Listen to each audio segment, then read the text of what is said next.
क्या बात है कि प्रधानमंत्री ने जो जवाब दिया, आप सब मिलकर तो लाए थे अविश्वास प्रस्ताव और आप लोग कहते थे कि प्रधानमंत्री सदन में आए, सदन में बोले, और जब वो बोल रहे थे तो आपसे सुना ही नहीं गया और आप लोग सदन छोड़कर चले गए। देखिए, मुझे लगता है कि ये देश प्रधानमंत्री मोदी जी का ये भाषण हमेशा याद रखिए। ये भाषण उस वक्त दिया गया जब देश का एक हिस्सा जल रहा था। मणिपुर में 65,000 परिवार अभी कैंप में रह रहा है, उनके पास नहीं है। हजारों बच्चे गायब हैं, लोगों को सर काट के पेड़ों पर लटकाया जा रहा है। पुलिस के आदिल जी, एक बार आपसे फिर से जुड़ने की कोशिश करेंगे। थोड़ा सा आपकी आवाज में प्रॉब्लम हो रही है, एक बार प्लीज देखिएगा। वीरेंद्र बब्बर जी, वीरेंद्र जी, विपक्ष इस बात से नाराज है कि मणिपुर जो है वही आधार था इसका अविश्वास प्रस्ताव का, लेकिन प्रधानमंत्री बहुत अंत में और बहुत थोड़ा सा बोले मणिपुर पर। देखिए, निश्चित रूप से एक बात हमें समझनी होगी, जिस प्रकार से मणिपुर हिंसा को भुलाने का, मैं शब्दों का इस्तेमाल कर रहा हूं, भुलाने का प्रयास संपूर्ण विपक्ष ने किया है, उसकी जितनी निंदा की जाए कम है। विपक्ष ने केवल एक ही प्रयास किया कि किस प्रकार से मणिपुर की स्थिति के ऊपर केंद्र सरकार को घेरा जाए, किस प्रकार से मणिपुर की स्थिति पे अंतरराष्ट्रीय स्तर के ऊपर भारत को नीचा दिखाने का प्रयास किया जाए। अगर ये वास्तव में केवल मणिपुर की स्थिति को लेकर के चिंता करते तो निश्चित रूप से ये परिस्थितियां नहीं बनती, क्योंकि पहले दिन से, बल्कि संसद सत्र शुरू होने से पहले ही देश के गृह मंत्री जी ने लोकसभा अध्यक्ष को चिट्ठी लिख करके निवेदन किया कि इसके ऊपर चर्चा होनी चाहिए। इसके बावजूद विपक्ष जब प्रस्ताव लेकर आया इसके ऊपर चर्चा के लिए, अविश्वास प्रस्ताव लेकर आया, तब भी लगातार प्रयास किया गया, उन्हें आमंत्रण दिया गया कि आप आइए, बैठकर इस पर चर्चा करते हैं, खुले मन से चर्चा करते हैं। और न केवल मणिपुर बल्कि राजस्थान, छत्तीसगढ़, वेस्ट बंगाल और इस देश में जहां जहां भी ऐसी परिस्थितियां हैं उन सब पर सामूहिक चर्चा करते हैं। परंतु विपक्ष लगातार ये कहकर के चर्चा से भागता रहा कि जब तक प्रधानमंत्री जी सदन में नहीं आएंगे तब तक हम चर्चा नहीं करेंगे। ये क्या तरीका है? देश के गृह मंत्री जहां बैठे हैं, लोकसभा अध्यक्ष बैठे हैं, संपूर्ण देश के मंत्री जहां बैठे हैं, इस प्रकार की जिद ये करना कि प्रधानमंत्री जब तक नहीं आएंगे तब तक हम चर्चा नहीं करेंगे, क्या इसे उचित कहा जा सकता है? क्योंकि विपक्ष चाहता ही नहीं था इस पर चर्चा, विपक्ष का मतलब ही नहीं था इस पर चर्चा। विपक्ष को इसे केवल और केवल जो है खराब करना चाहता था। माननीय गृह मंत्री जी ने कहा सदन के अंदर कि मणिपुर की घटना शर्मनाक है, दुखद है, उस पर उन्हें अफसोस है और पूरे देश को अफसोस होना भी चाहिए, परंतु इस घटना पर राजनीति करना उससे भी ज्यादा दुखद है। जहां बात देश के एकता और अखंडता की हो, वहां संपूर्ण विपक्ष को मिलकर के इसके ऊपर काम करना चाहिए ताकि जल्दी से जल्दी मणिपुर की स्थिति को ठीक किया जाए। ठीक है आदिल जी, अपनी बात पूरी कीजिएगा। देखिए वीरेंद्र जी, मैं वही कह रहा था कि जिस तरीके से कल प्रधानमंत्री जी सदन के अंदर खड़े होकर ठहाके लगा रहे थे, मुझे लगता है हम सब के लिए शर्म की बात है। वो हमारे भी प्रधानमंत्री हैं, आपके प्रधानमंत्री हैं और बब्बर जी के भी प्रधानमंत्री हैं, देश के एक एक व्यक्ति के प्रधानमंत्री हैं और मणिपुर के उन बच्चों की प्रधानमंत्री हैं जो अपने घरों से गायब हैं। मणिपुर के महिलाओं की प्रधानमंत्री हैं जिनके कपड़े उतार कर मणिपुर में घुमाया जा रहा है। मणिपुर के उन 65,000 परिवार के प्रधानमंत्री हैं जो अब मजबूर हैं कैंपों में रहने के लिए। मणिपुर के उन पुलिस वालों के, उन असम राइफल्स के प्रधानमंत्री हैं जिनके ऊपर एक दूसरे के ऊपर FIR करा दी है। इससे ज्यादा असंवेदनशीलता क्या हो सकती है कि देश का एक राज्य जल रहा है और प्रधानमंत्री जी समेत पूरा विपक्ष सदन में बैठकर ठहाके लगा रहा है। हम सारे लोग ये चाहते थे, हमने भी पूरे 2 घंटे टीवी पर नजर गड़ा रखी और आपने भी देखा होगा, पूरा देश ने देखा होगा और मणिपुर के लोगों ने भी देखा होगा। हम सब ये सोच रहे थे, ये समझ रहे थे कि चूंकि ये अविश्वास प्रस्ताव मणिपुर के मुद्दे पर लाया गया है, प्रधानमंत्री जी की लफाजियां और झूठ सुनने के लिए नहीं लाया गया है। प्रधानमंत्री जी व्हाट्सएप से पढ़कर जो भाषण दे रहे थे, व्हाट्सएप यूनिवर्सिटी से पढ़कर जो भाषण दे रहे थे, उस पर नहीं लाया गया। पर अफसोस ये रहा कि प्रधानमंत्री जी सिर्फ 2 मिनट बोले और वो भी ये तक नहीं बता पाए कि आखिर वो करना क्या चाहते हैं। मणिपुर में जो अहिंसा फैली हुई है उसको कैसे रोकेंगे? मणिपुर के अंदर जो वहां का निकम्मा मुख्यमंत्री है उसको अब तक क्यों नहीं हटाया गया? प्रधानमंत्री जी नहीं कह पाए एक भी। ठीक है सर, मैं चाहूंगी आप थोड़ा सा शब्द ध्यान रखिएगा, प्लीज शब्दों का ध्यान रखिएगा। ठीक है, आप रहिए हमारे साथ। हरिशंकर गुप्ता जी हैं कांग्रेस पार्टी की तरफ से। हरिशंकर गुप्ता जी, जो कल सदन में नजर आया वो सबसे ज्यादा ये नजर आया कि कांग्रेस को लेकर काफी आक्रामक रहे, दरबारी और तमाम तरह की बातें आपने सुनी होंगी। एक भविष्यवाणी भी की प्रधानमंत्री ने और ये कहा है कि 2018 में भी मैंने कहा था, 5 साल दिए, सामने बैठे हुए हैं, कुछ सीख नहीं पाए मुझसे, अविश्वास प्रस्ताव लेकर आए, 28 में भी लाएंगे। लेकिन जनता ने मन बना लिया है, नंबर्स भी हमें देगी, सरकार में भी हम ही आएंगे। देखिए वो क्या सोचते हैं ये तो खैर उनकी सोच है, उस पर तो मैं कोई टिप्पणी नहीं करना चाहता। लेकिन एक बात सही, अभी मेरे से पूर्व वक्ता ने जो बात कही है, बात बात में आंखों में आंसू ले आना, ये मोदी जी की पुरानी आदत है। लेकिन कल सदन के अंदर ठाके लगाना, ये मैंने पहली बार देखा हुआ है। वो तो ऐसा बर्ताव कर रहे थे जैसे कि उनको कोई वर्षों का सपना पूरा हो गया हो, मणिपुर जल रहा है, लेकिन उनका और उनकी पार्टी का कोई वर्षों का सपना था कि ऐसा वहां होना चाहिए, वो पूरा हो गया। ये तो कोई तरीका नहीं है। मोदी जी जिस प्रकार से कल मणिपुर के बारे में, जब तक विपक्ष अंदर बैठा रहा, मणिपुर के बारे में हम तक नहीं कहा उन्होंने। विपक्ष जैसे ही बाहर आया करने लगे।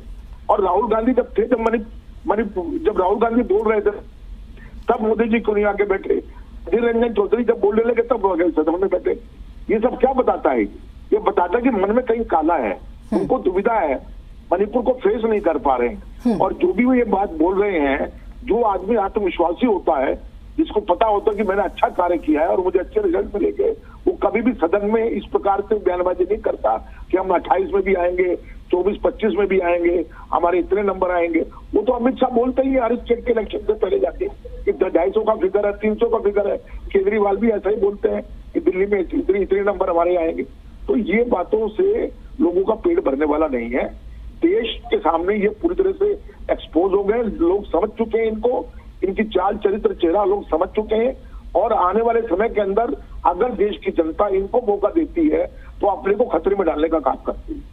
ये तो फिर आप बड़ा आरोप लगा रहे हैं और जनता के विवेक पर प्रश्न उठा रहे हैं। वीरेंद्र बब्बर जी, इस प्रकार से अभी सवाल उठाए गए, संसद की गरिमा पे बात की गई कि संसद की गरिमा, संसद में मोदी जी ठाके मार रहे थे, परंतु भूल जाते हैं कि भारत माता की हत्या के नाम पर किस प्रकार से संपूर्ण विपक्ष ने तालियां बजाई, लेके थपथपाई। भूल जाते हैं कि किस प्रकार से एक वरिष्ठ सांसद जो है संसद भवन के अंदर महिला सांसदों को फ्लाइंग किस देता है। वो सब तो इनके ख्याल में जो है वो उचित है, क्योंकि इनके नेता कर रहे हैं।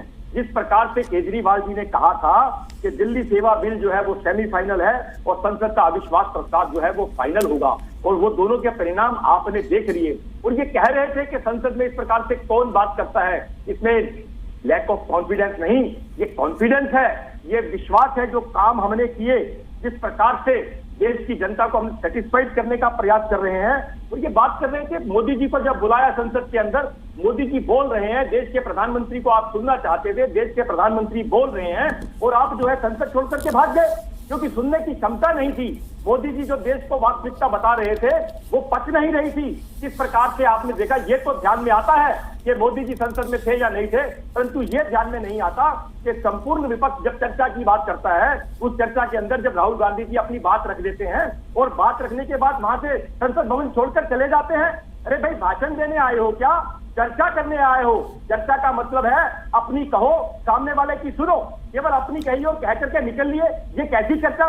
ये चर्चा का स्तर कहां तक? उन्होंने कारण बताया कि जो मैंने बोला, एक तो समय कम मिला, उससे कम समय पर मुझे दिखाया गया, उससे भी ज्यादा तो ये कहा कि मैंने जो शब्द कहे उन्हें हटा दिया गया और ये गलत किया गया, इस वजह से उन्होंने बाइकआउट कर दिया था। मैं आपको ये बताना चाहता हूं, संसद का जो नियम है उस नियम के अनुसार व्यक्ति को समय नहीं दिया जाता, राजनीतिक दल को समय दिया जाता है, और उस राजनीतिक दल की जिम्मेदारी होती है कि वह अपने कौन से नेता से कितने समय तक बुलवाना चाहता है। ठीक बात है, समय भी है, समय भी उसी हिसाब से, संख्या बल के हिसाब से।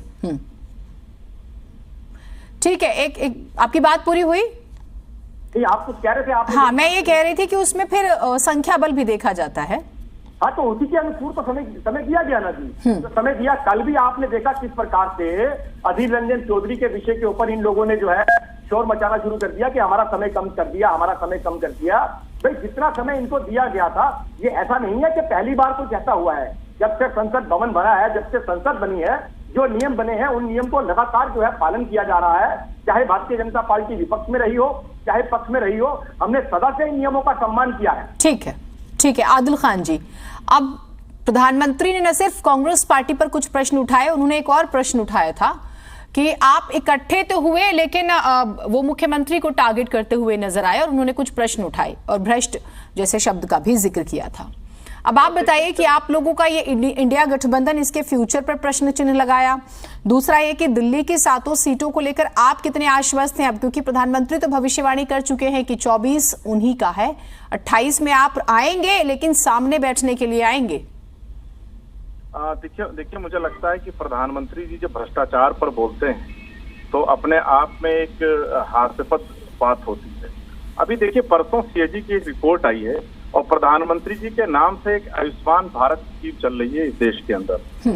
उस आयुष्मान भारत के अंदर 7.25 लाख रजिस्ट्रेशन सिर्फ एक नंबर पर हुए हैं और 1,49,000 रजिस्ट्रेशन दूसरे एक नंबर पर हुए हैं।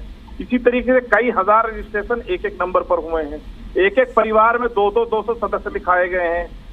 लाखों करोड़ का घोटाला किया गया है, प्रधानमंत्री जी द्वारा घोटाला किया गया मैं कह रहा हूं, क्योंकि आयुष्मान भारत उनके नाम पर चलाया जा रहा है। उस पर प्रधानमंत्री जी एक शब्द नहीं बोले, जिसको इस देश का घोटालेबाज प्रधानमंत्री जी खड़े होकर पब्लिक के बीच में बताते हैं 70,000 करोड़ का घोटालेबाज, 70,000 करोड़ का घोटालेबाज। तीसरे दिन उसको मोदी वॉशिंग पाउडर से नहलाते हैं और अपने यहाँ लाके किसी स्टेट का उप मुख्यमंत्री बना देते हैं। शर्मा चक्की पीसिंग, चक्की हम और आप नहीं कह रहे थे, अमित शाह जी कह रहे थे, पूरे देश में घूम घूम कर कह रहे थे। मोदी वॉशिंग पाउडर से नहलाया, उसको लाके असम का मुख्यमंत्री बना दिया। तो कम से कम प्रधानमंत्री मोदी जी के मुंह से भ्रष्टाचार की बात अच्छी नहीं लगती।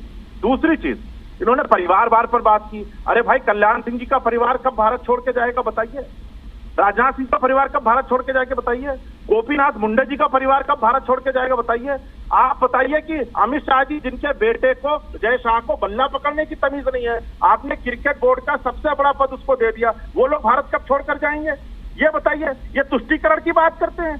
तुष्टीकरण तो सबसे ज्यादा आपने मणिपुर में करा दिया। वहां के विधायक कह रहे हैं कि भारतीय जनता पार्टी खुद शामिल है वहां के दंगे में। हम नहीं कह रहे हैं, भारतीय जनता पार्टी के आपके अपने विधायक कह रहे हैं कि वहां की राज्य सरकार मणिपुर के दंगे में शामिल है, प्रायोजित दंगा हो रहा है। तो वो तुष्टीकरण भारतीय जनता पार्टी द्वारा कराया जा रहा है। भारतीय जनता पार्टी कब छोड़कर जाएगी?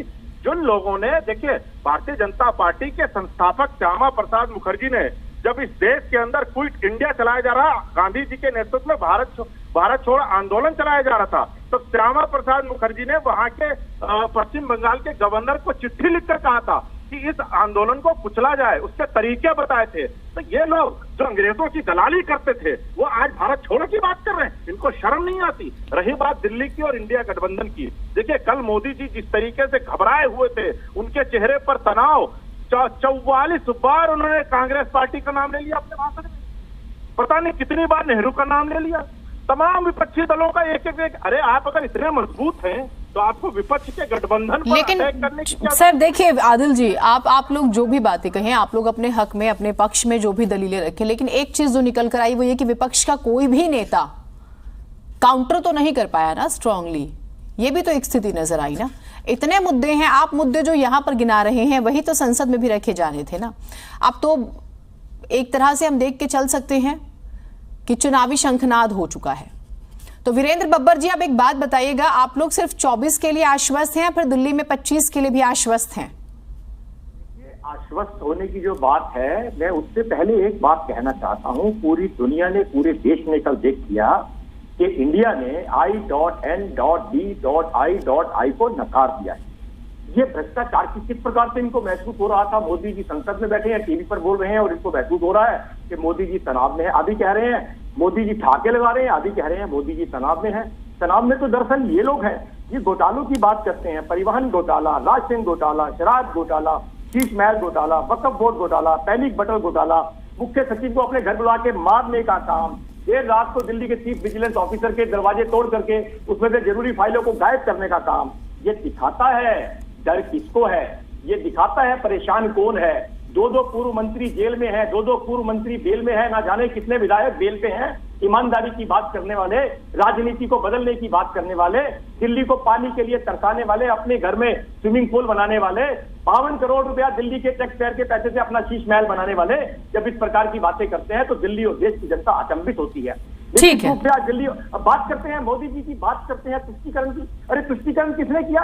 अगर मोदी जी ने या भारतीय जनता पार्टी की सरकार ने या मोदी जी की सरकार ने कुछ किया तो अब तो सब जनता के सामने। अपना फाइनल कमेंट दे दीजिए आदिल जी। अब चुनाव दिलचस्प हो चुका है, दिल्ली को लेकर आप लोग आश्वस्त हैं और दिल्ली के 7 सीटों को लेकर 30 सेकंड में बोल दीजिए जल्दी से।